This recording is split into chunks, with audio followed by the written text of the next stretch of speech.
Assalamualaikum warahmatullahi wabarakatuh.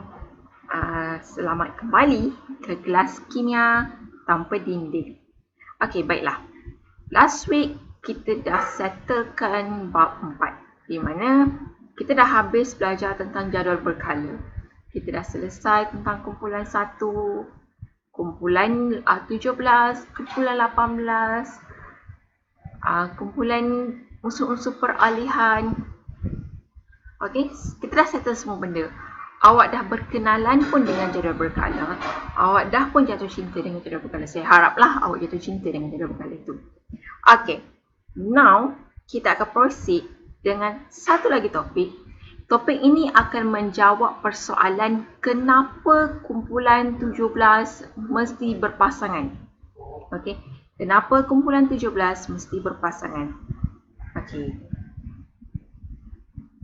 Let's proceed with the topic.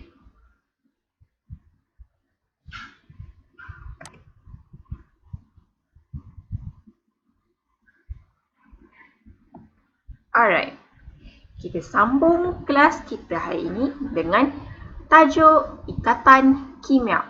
Okey, ikatan kimia. Apa yang boleh awak katakan berkaitan dengan ikatan kimia? Apa itu ikatan kimia? Okey, secara kasar dah saya bagi contoh.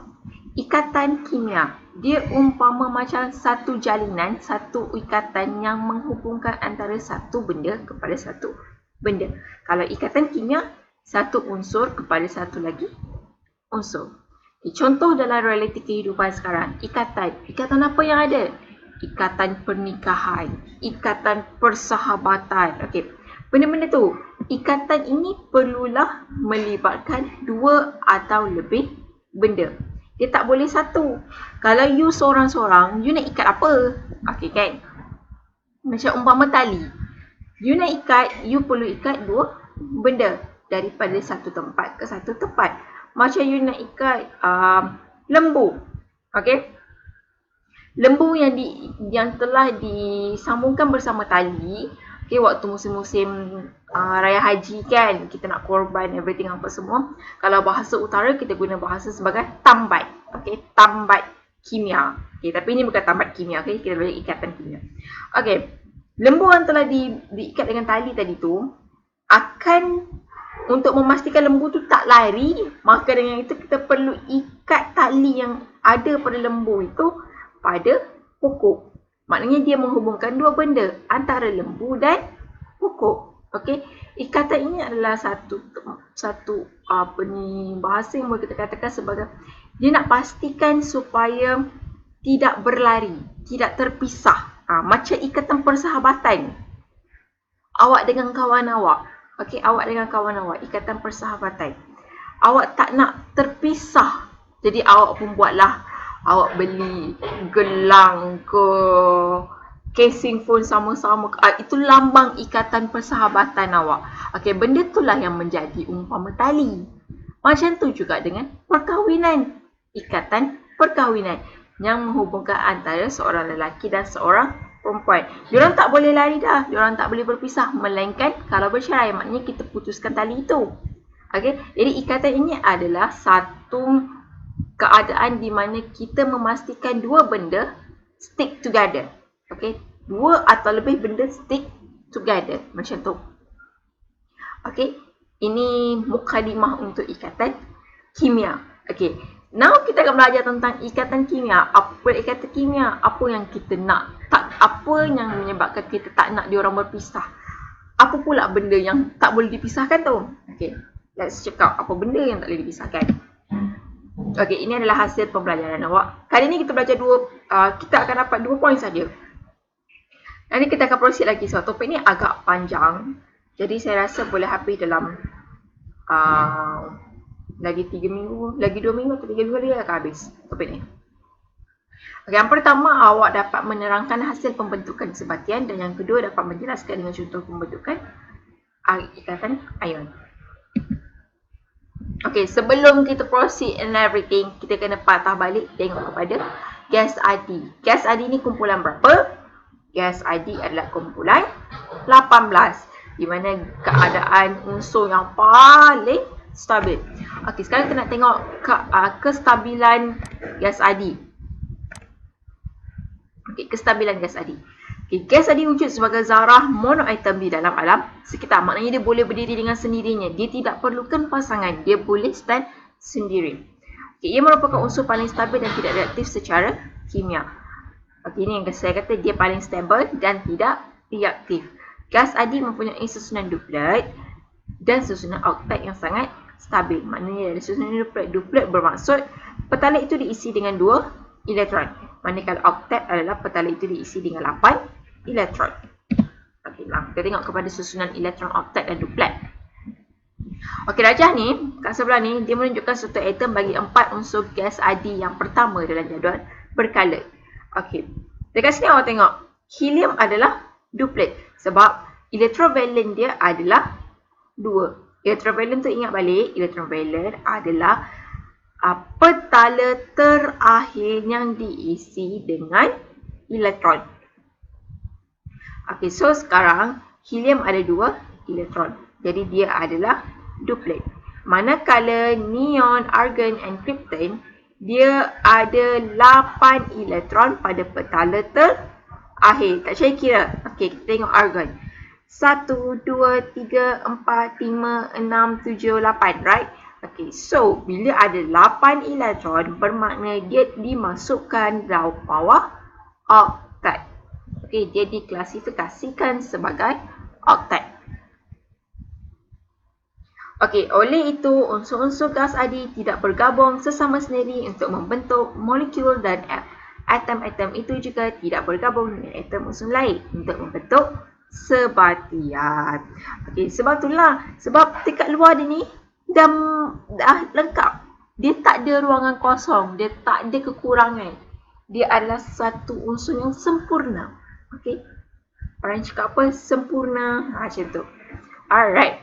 Next. That's why gas adi ini adalah lengai. Maknanya dia boleh wujud secara monoatom sahaja. Dia tak perlukan pasangan untuk dia kekal wujud dalam atmosfer kita. Okay, next, kita tengok kepada hukum oktet. Oktet apa benda lah oktet ni kan. Okay. Hukum oktet. Ada hukum dia tau. Okey, atom-atom dari kumpulan yang tidak mempunyai unsur elektron oktet cenderung mencapai susunan oktet. Maknanya kalau atom-atom itu tidak lengkap susunan dia, tak cukup 8 dekat dia punya petala terakhir ataupun elektron valence itu tak cukup 8, maka dia sangat berpotensi, dia sangat tertarik untuk memastikan dia punya elektron valence itu cukup 8. Okey, dia mesti wajib cari bagi cukup 8. Okey, kalau tak cukup dia rasa kehidupan dia tidak sempurna, dia tak boleh hidup. Macam itulah lebih kurang. Okey, kecenderungan satu atom untuk mencapai susunan duplet atau oktet digelar sebagai hukum oktet. Okey, hukum oktet ni ingat lagi sekali, saya mungkin akan keluarkan soalan quiz lagi. Maksud hukum oktet. Okey, hukum oktet adalah kecenderungan suatu atom untuk mencapai susunan duplet atau oktet. Okey. Okey, bagaimana elektron mencapai susunan elektron oktet? Oh, macam mana pula? Okey, dia ada 3 benda yang perlu dilalui. Okey, 3 benda. Yang either 3. Okey, sama ada 3 benda ini yang akan menyebabkan elektron itu dapat mencapai susunan elektron oktet. Yang pertama adalah melepaskan elektron yang berlebihan. Okey, saya bagi ni, nanti kita akan tengok the details. Okey, yang kedua adalah menerima elektron daripada atom lain jika ia adalah kekurangan elektron. Dan yang ketiga adalah berkongsi elektron. Okey, now kita proceed dengan kita tengok bahagian melihat elektron yang berlebihan. Okey, contoh dekat sini. Okey, natrium kumpulan berapa? Natrium kumpulan 1. Jadi dia punya elektron valence, susunan elektronnya berapa? Dia ada 2, 8, 1. Betul? Okey. Sekarang masalah besar kita adalah pada 1. Masalah besar kita adalah pada 1 ni. Satu ini menyebabkan Na ini, natrium ini tidak mencapai keadaan oktat. Okey, natrium ini tidak mencapai keadaan oktat. Jadi apa yang perlu natrium ni buat? Jadi kita kata apa? Hukum oktat adalah keadaan di mana atom itu apa tadi kita tengok balik. Hukum adalah keadaan kecenderungan sesuatu atom untuk mencapai susunan oktat terduplat. Okay, so sekarang Na ini berada bawah hukum oktat sebab dia cenderung untuk mencapai keadaan atau susunan oktat. Apa ini buat? Okay. Atom natrium melepaskan satu elektron untuk mencapai susunan elektron oktat. Okay, sebabkan yang ada dekat luar ni hanya satu, kurang daripada 5. Jadi dia kurang pada 5. Ingat ya, kena kurang pada 5. Bila dia kurang daripada 5, maka dengan itu dia kick keluar. Okay, dia kick keluar. Ingat balik kita belajar hari tu, elektron bila dia makin jauh daripada tengah, dia semakin kurang kekuatan nak tarik. Jadi luar ni lagi senang untuk dilepaskan. So elektron yang satu ni, yang dia seorang-seorang ni, yang tak ada pasangan ni, tak ada kumpulan dia ni, akan dilepaskan. Okey, kita lepaskan ni, dia akan jadi 2 petala sahaja. Daripada 3 petala, tinggal 2 petala. Apa jadi dengan satu ni? Awak tak boleh buang macam tu saja. Awak kena letak positif 1. Kita pun macam biasa, kalau kita melakukan pengorbanan, okey, siapa-siapa saja yang telah terkorban, contoh macam askar-askar kita yang tumpas di medan peperangan, okey, mesti nama diorang akan dipahat di batu peringatan, betul? Okey, so macam tu juga dengan kes elektron ini. Bila kita dah korbankan satu elektron dekat luar ini, maka dengan itu kita kena pahatkan nama dia dekat sini supaya dia tidak dilupakan. Jadi kalau kita buang satu elektron, maka dengan itu kita kena letak positif 1 dekat sini. Alright, campur dengan satu elektron. Sebenarnya sama ada dia buat titik macam tu ataupun selalunya dia buat E negatif. Okey, campur E negatif. Awak tengok kalau ada equation itu yang letak E negatif ini, maksudnya yang sama. Maksudnya kita dah bebaskan satu elektron. Okey, ini untuk membebaskan elektron. Next, kita proceed kepada menerima elektron. Okey, tadi kita bebas. So, sekarang kita menerima. Atom fluorine menerima satu elektron untuk mencapai susunan elektron oktat. Okey, daripada sini apa yang boleh awak nampak? Apa yang boleh awak buat dengan jadual berkala? Kumpulan mana yang akan berpotensi atau cenderung untuk melakukan proses penerimaan? Kumpulan 17. Okey, sebab dia ada 7 dah. Dia tak cukup lagi satu je sebenarnya. Dia tak cukup lagi seorang dalam kumpulan dia, dalam gang dia untuk pastikan dia dah oktat. Okay, dia tak cukup seorang je lagi. Jadi apa yang dia perlu buat? Dia perlu cari lagi seorang. Lagi satu elektron. Kita guna konsep satu lagi elektron.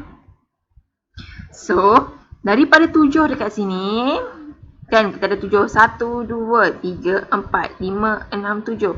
Jadi apa yang perlu buat? Dia akan menerima satu lagi elektron daripada unsur luar. Okey, dia akan terima satu elektron daripada unsur luar. Jadi bila kita menerima seseorang, kita perlu menghargai orang itu. Jadi macam mana cara kita nak menghargai orang itu supaya ahli kumpulan lain kenal dia? So, kita kena letak negatif 1. Kalau yang masuk itu 2, kita kena letak negatif 2. Okey, dapat?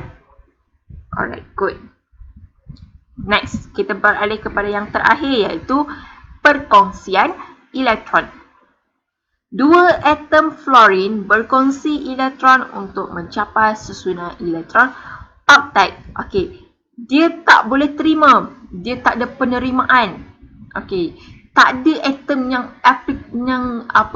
willingly untuk lepaskan satu elektron dia. Tak ada langsung atom. Jadi apa yang diorang perlu buat adalah bergabung ataupun berkongsi. Okey, dia macam You alam, dalam kelas tu, semua orang ada 2 coklat. Okay, semua orang ada 2 coklat. Kemudian tiba-tiba ada 2 orang kawan awak yang ada 1 saja coklat. Alright, 1 saja coklat. Untuk memastikan semua ada 2, untuk memastikan semua orang ada 2, antara 2 orang kawan awak yang ada 1 coklat tu, salah seorang perlu membebaskan. Okay, dia antara 2, sama ada salah seorang tu perlu membebaskan. Jadi, dua-dua orang kawan awak tu tak nak bebaskan coklat tu. Jadi, dia tak nak bebaskan coklat tu sebab dua-dua nak coklat. Kan? Coklat atau Cadbury kot. Macam tu. Ferrero Rocher ke macam tu. Dia tak nak bebaskan coklat tu. Siapa tak nak coklat kan? Jadi, apa yang diorang perlu buat untuk memastikan semua orang dalam kelas ada 2 coklat adalah berkongsi. Jadi, dia ambil satu keputusan untuk berkongsi coklat itu. Maka dengan itu, semua orang dalam kelas dah jadi 2, kan? Okey. Macam tu juga dengan Flori. Dalam kumpulan tu, tak ada siapa yang nak menderma. Tak ada yang boleh menderma. Jadi dengan itu, dia berkongsi.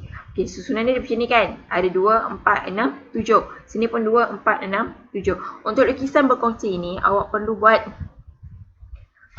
dia punya elektron dia perlu dalam keadaan yang berbeza. Kalau sini kita buat dot, dan sini kita kena buat cross. Okay, bila kita buat perkongsian, maka dengan itu akan berlaku overlapping. Okay, pertindihan. Dalam pertindihan ini yang perlu awak letak 2 simbol yang berbeza untuk menunjukkan perbezaan antara 2 elektron. Okay, so far dapat 3 benda yang menyebab, yang boleh, 3 benda ataupun 3 benda yang membantu susunan, membantu atom, membantu unsur untuk mencapai susunan elektron. Yang pertama adalah membebaskan elektron. Yang kedua adalah menerima elektron. Yang ketiga adalah berkongsi elektron. Ingat benda tu, 3 benda tu, ada soalan SPM yang pernah keluar tanya pasal benda tu. Dan possibility untuk soalan kuis awak seterusnya, untuk ada soalan itu juga tinggi. Okay. Next, kita akan masuk ikatan kimia. Okay, ikatan kimia. Baru lagi kita nak belajar pasal ikatan kimia. Apa pula ikatan kimia ini?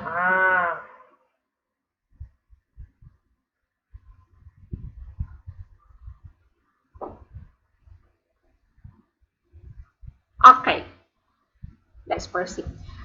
Atom unsur bukan kumpulan 18 boleh berpadu melalui 2 jenis ikatan kimia, iaitu ikatan ionik dan ikatan kovalent. Maksudnya dekat sini, selain daripada kumpulan 18, okey, dalam jadual berkala awak tu awak boleh abaikan kumpulan 18. Biarlah dia di situ. Macam tu. Kita tinggalkan dia seketika biar dia berehat bersama KitKat di situ. Okey, so daripada kumpulan 1 sampai 17, dia boleh melakukan proses ikatan kimia. Okey, dia akan menghasilkan 2 jenis melalui 2 jenis ikatan kimia. Yang pertama adalah ikatan ionik ataupun nama lainnya adalah ikatan electrovalence. Dan yang kedua adalah ikatan kovalent. Okey, untuk yang ni awak perlu ingat 2 benda. Macam mana kita nak tahu unsur ini perlu guna ikatan ionik dan unsur ini perlu guna ikatan kovalent? Kadang-kadang kita tak tahu macam mana kita nak guna. Okey, kena ingat. Ikatan ionik mestilah melibatkan logam dan bukan logam. Alright. Ikatan ionik mestilah melibatkan logam dan bukan logam. Kalau ikatan kovalent mestilah melibatkan bukan logam dan bukan logam. Okay, kalau ionik mestilah lelaki dan perempuan. Kalau ikatan kovalent mestilah perempuan dan perempuan ataupun lelaki dan lelaki. Macam tu.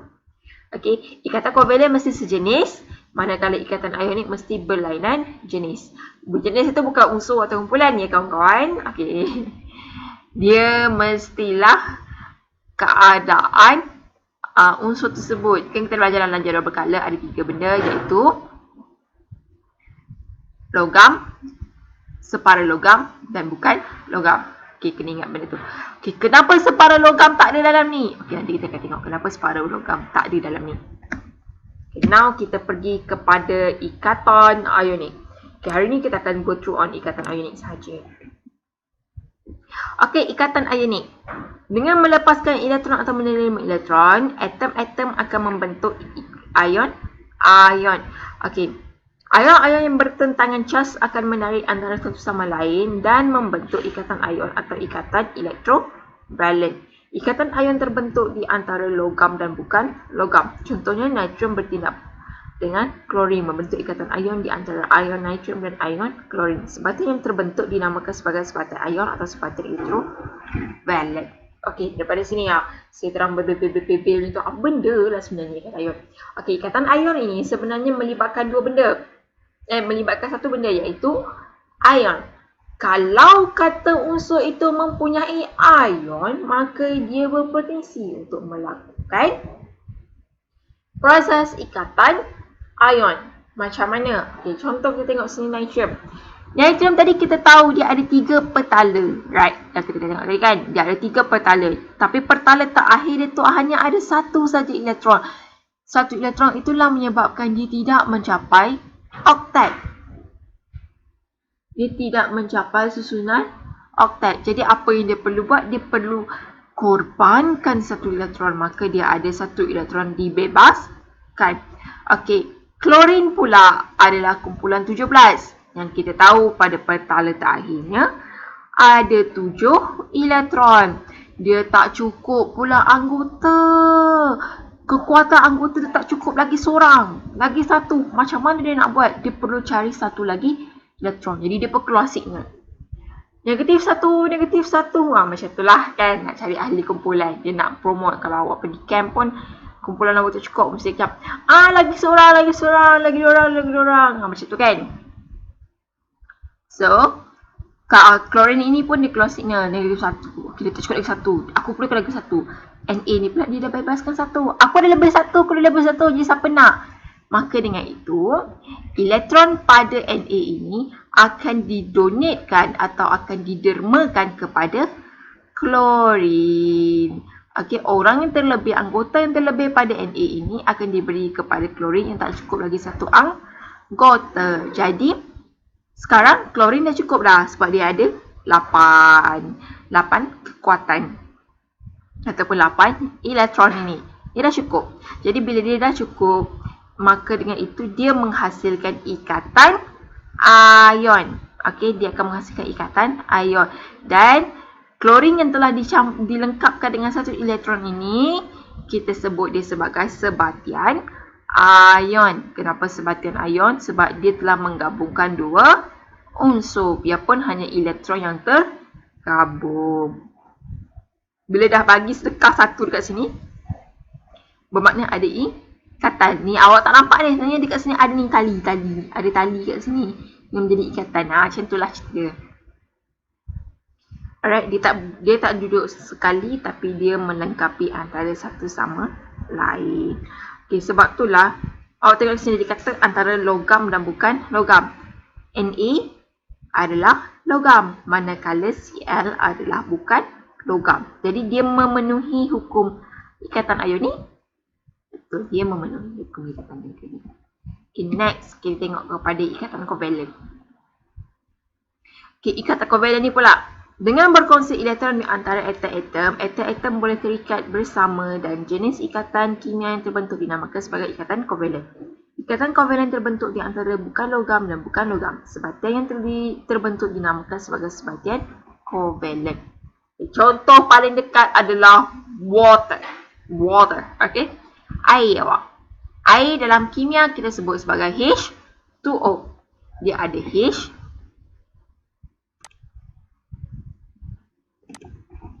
Kita ada H, kita ada 2 dan 1 O. Okay, H2O. Bermakna dekat sini kita ada 3 unsur. Okey, kita ada 3 unsur. Kita ada 2 H dan kita ada 1 O. Dekat sini kita ada 2 H dan kita ada 1 O. Okey, O kumpulan berapa? O kumpulan 16. Bermakna O tak cukup lagi 2 kekuatan untuk mencapai oktet. Okey, dia tak cukup lagi 2. Okey, manakala H pula. H ada berapa? H ada 1. Sebab H bawah kumpulan 1. Tapi dia special sebab dia bukan logam. Okay, hidrogen ada satu elektron sahaja tapi dia bukan logam. Okay, that's why H ni dia tak boleh nak derma satu elektron tu. Kalau dia derma satu elektron itu, maka dia tak ada elektron. Dia tak ada kekuatan. Okay, awak nak ke derma awak punya coklat? Awak hanya ada satu coklat. Jadi, awak nak derma ke coklat awak? Nak awak tak ada coklat? Mesti tak nak kan? Jadi, sekarang apa yang dia buat perlulah berkongsi. Sebab H pun tak cukup lagi satu elektron untuk menjadikan dia kekuatan, untuk menjadikan dia duplet. Betul?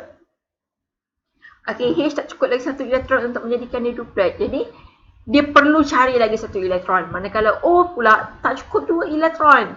Okay, dia perlukan lagi dua elektron. Apa yang diorang buat adalah diorang buat deal, agreement, sign contract. Kita deal. Sekarang kita kena berkongsi. Tapi O dikahwin dua lah cerita dia. Sebab dia tak cukup dua kan. Jadi dikahwin dengan dua H kat sini. Jadi berlakulah perkongsian.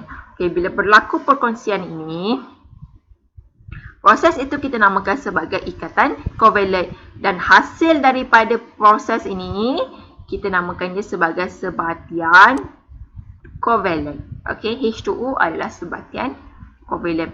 Okay, reminder ni, awak gebu-gebu ni. Ingat, reminder, peringatan. Ikatan hanya berlaku kepada elektrovalent sahaja. Okay, dia takkan berlaku dekat tempat lain. Takkan berlaku kepada valence yang kedua, valence yang pertama. Tak. Dia hanya berlaku pada petala terakhir sahaja. Okay, keep in mind. Saya tak nak nanti bila awak lukis awak punya susunan elektron, ada juga umat yang pergi lukis dengan elektron petala yang kedua dengan yang pertama. Nanti kalau saya dapat dia mesti tembak tu cerita dia. Okay, dapat. Next, kita bercinta, kita berkenalan dengan ikatan ioni. Okay, so untuk berkenalan dengan dia, kita mulakan dengan mukadimah yang pertama, iaitu pembentukan ion. Okay, pembentukan ion.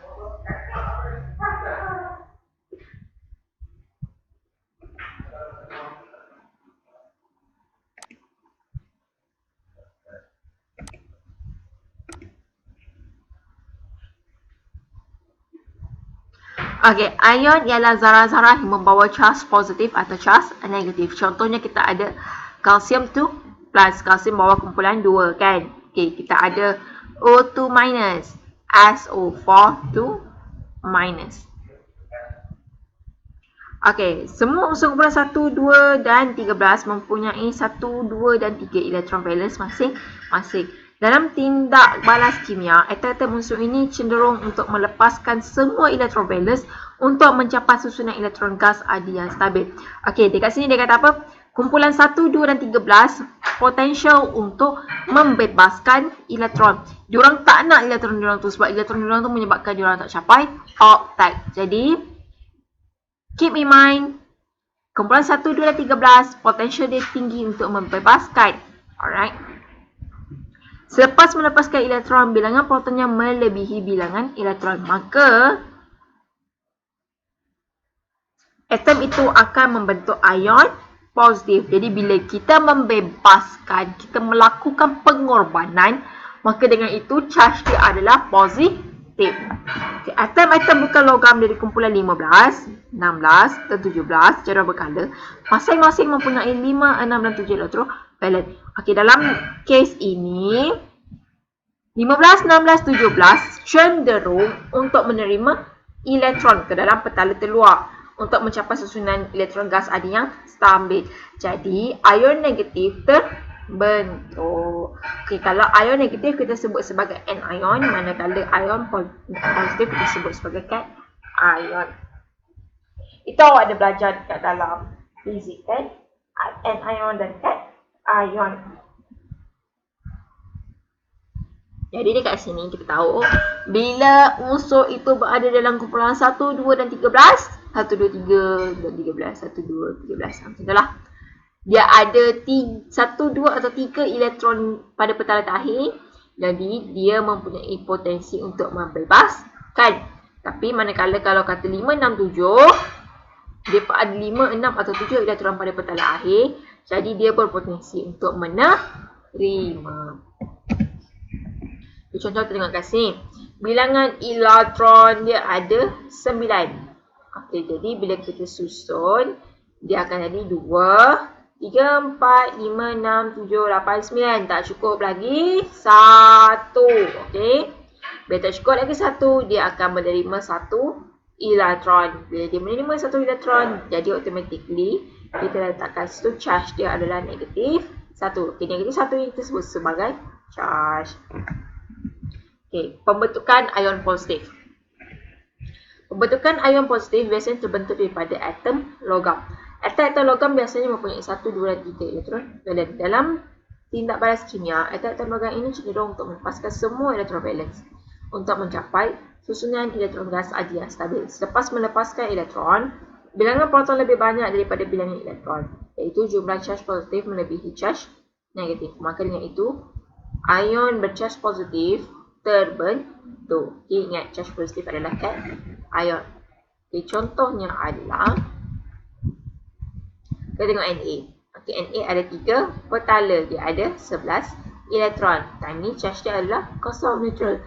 Tapi bila dia bebaskan, dia kick out the last elektron pada elektron pertama, satu elektron daripada balance akhir, dia akan menghasilkan charge positif.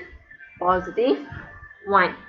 Jadi dengan itu, maka dengan itu charge dia adalah positif. Contohnya pembentukan ion bercharge positif 2 adalah magnesium. Magnesium ada 2 lebih. Ada 2 lebih. Magnesium kita ada 2 lebih. Jadi 2 lebih ni apa yang dia buat? Dia bebaskan 2 magnesium lebih ni dan dia menyebabkan berlakunya charge. Okey, kat sini typo ya anak-anak. Sini adalah charge dia adalah plus 2. Alright. Ya, cikgu tekan kat sini. Jadi dia adalah positif 2. Alright, positif 2. Cantik 2 cukup. Okay, pembentukan ion mestilah charge dia mestilah positif 2. Okay, pembentukan ion negatif. Kita tengok positif, sekarang kita tengok negatif. Cikgu ulang kan?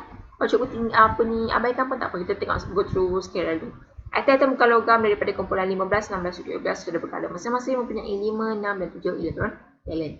Dalam tindak balas kimia, atom bukan logam ini cenderung untuk menerima elektron di dalam petala terluar untuk mencapai susunan elektron gas adi yang stabil. Akibatnya bilangan elektron melebihi bilangan proton di dalam zarah.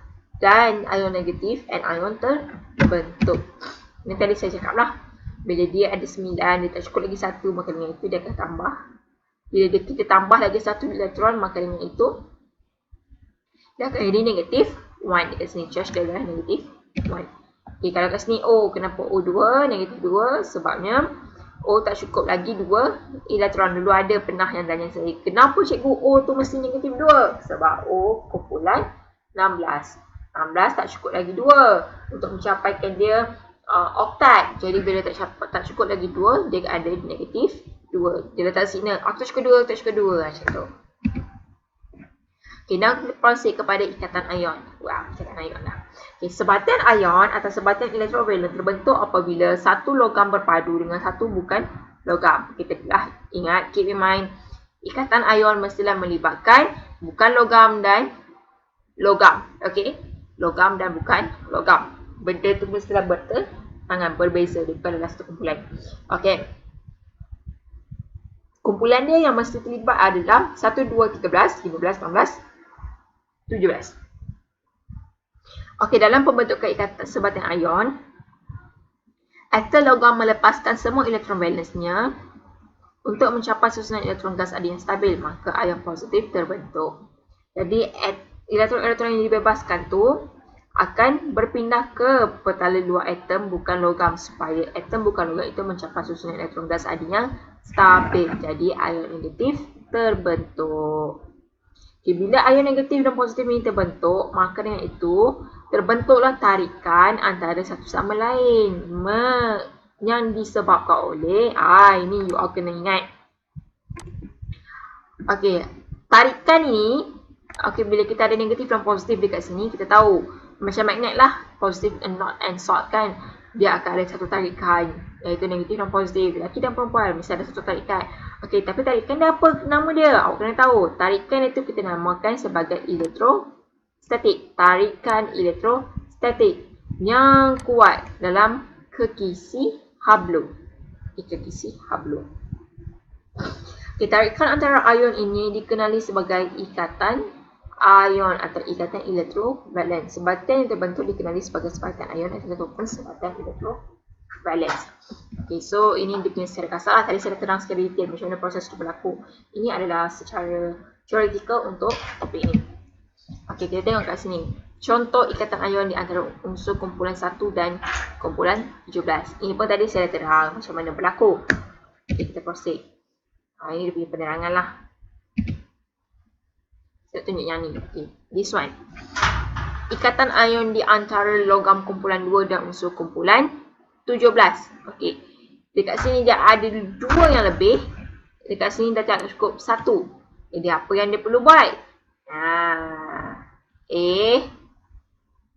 Oh sorry, bukannya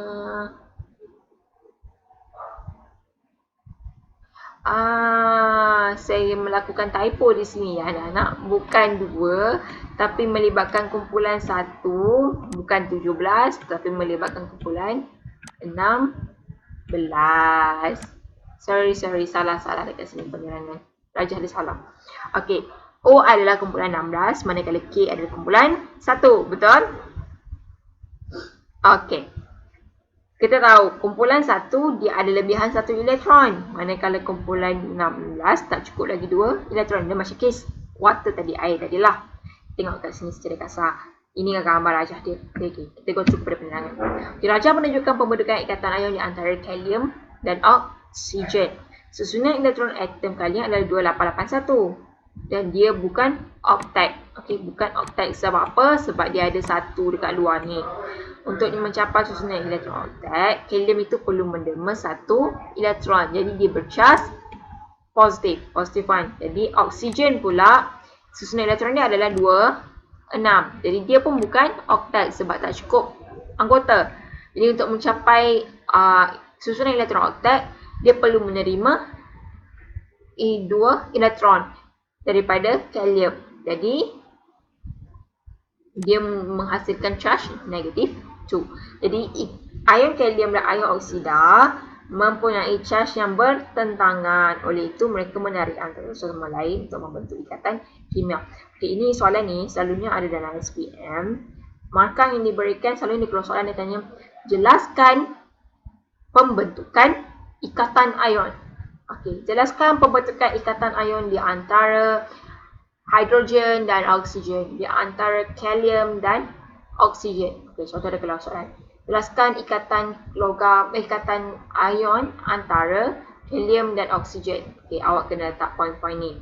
Ini poin yang pertama, ini poin yang kedua, ini poin yang ketiga, ini poin yang keempat, dan ini poin yang kelima. Kelima-lima ni kena ada. Okey. Sebab dia awak perlu adakan poin-poin ini. Poin yang penting adalah susunan elektron yang pertama. Dia menyebabkan dia bukan oktat. Ini adalah benda yang penting. Ini poin yang pertama. Okey, jadi poin yang kedua kena cerita pasal menderma atau melepaskan dan charge dia positif. Ini poin yang kedua. Poin yang ketiga cerita pasal oksigen dan susunan elektron dia pula. Okey, kemudian kita cakap pula oksigen ini pula akan menerima. Okey, dan charge dia negatif 2. Jadi ini poin yang perlu ada untuk ini adalah poin-poin yang perlu ada. Yang terakhir adalah cerita pasal tarikan diorang antara satu sama lain ni untuk membentuk ikatan ion. Ini poin yang terakhir yang perlu ada. Okey. Okey, menentukan formula ikatan ion. Okey, kita boleh meramal charge bagi sesuatu ion dengan merujuk kepada kumpulan dia. Contoh, kumpulan 1 charge dia mesti 1. Kumpulan 2 charge dia mesti positif 2. Kumpulan 13 charge dia mesti positif 3. Kenapa macam tu? Sebab kita tahu petala terakhir dia ada lebih 1 elektron, 2 elektron, 3 elektron. Betul? 15, 16, 17 pun macam tu juga. 15 dia mesti negatif 3. 16 mesti negatif 2 and 17 mesti negatif 1. Sebab apa? 15 dia ada 5 elektron dekat luar. Jadi dia tak cukup lagi 3. 16 ada 6. Tak cukup lagi 2. Maka 17 ada 7. Tak cukup lagi 1. Jadi dia negatif. Jadi kita boleh menentukan formula ikatan kimia, ikatan ion dengan hanya mengetahui kedudukan unsur tersebut di bawah kumpulan berapa sahaja. Okey. Okey, jadual seterusnya ni pula akan menunjukkan formula sebati yang terbentuk daripada kumpulan-kumpulan yang berlainan. Okey, ini contohlah. Okey, kumpulan 1 dan kumpulan 15. Okey, ini awak perlu ingat kalau kumpulan 1 attach dengan kumpulan 15, dia perlu ada 3 kumpulan ni. Kumpulan 1 kena keluarkan 3. Oh, tak boleh pakai ni.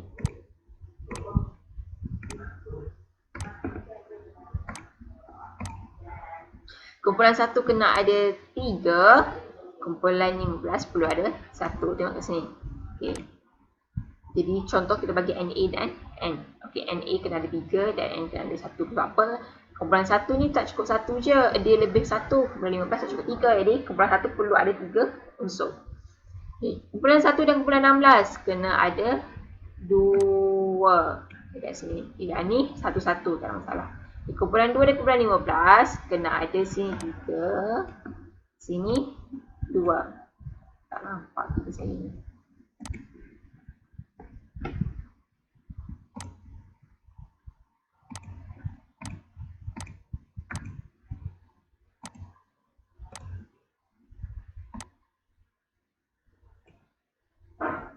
Okey, di soalan pula satu-satu je sebab dia 2 dan 16. Kalau kumpulan 2 dan 17 kena ada, kumpulan 17 ni kena ada 2. Okey, 13 dan 15 1. 13 dan 16 sini kena ada 2, sini kena ada 3. Ini trik tau supaya persamaan awak seimbang. Ini sebenarnya antara trik yang perlu awak tahu untuk memastikan persamaan awak seimbang. Dan kumpulan 13 dan 17 kena ada, kumpulan 13, 17 ni yang kena ada 3. Wow, 3 saja. Okey. Ini secara point up lah. Dah boleh tengok dekat sini. Ini contoh-contoh yang ada. Okay, contoh-contoh yang ada untuk memastikan elektron itu berada dalam keadaan octet. Okey, dalam keadaan octet. Alright. Jadi awak boleh ambil nanti slide ni untuk awak take a look. Kalau ada yang nak print jadual ni pun boleh print jadual ni letak tampal. So awak ingat. Alright. Okey, itu saja untuk ikatan kimia. Subtopik yang pertama. Tak habis lagi anak-anak. Kita banyak lagi ikatan yang kena kita belajar. Okey. Ini baru satu ikatan. Ada lagi ikatan kovalen tak sentuh lagi. Ikatan hidrogen tak sentuh lagi. Metal bonding tak sentuh lagi.